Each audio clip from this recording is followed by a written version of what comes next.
in the civil engineering floor.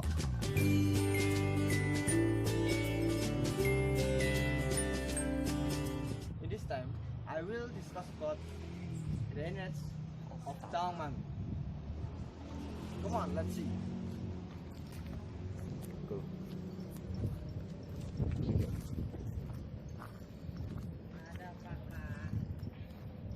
Here that was just made. It's amazing. This slide drains that aim to drain excess water to avoid landslide caused by excess rainwater, and the drain water of irrigation garden and rice field.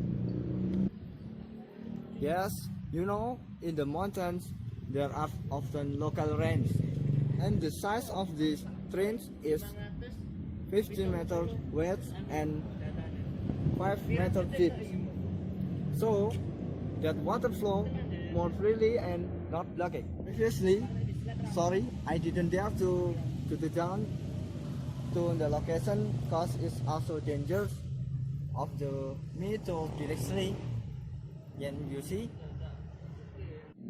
and the existence of the drains allow to reduce the level of landslide in this area. You can see this landslide, it's so dangerous. Maybe that's also for me, it's the mistake. I'm so sorry. Akhirus salam. Wassalamualaikum warahmatullahi wabarakatuh.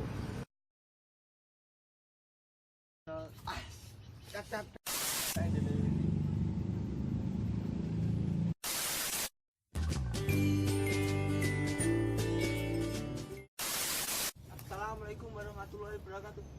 Ya anjing, kenapa lu tipu anjing? Video. Video. Oke. Pas.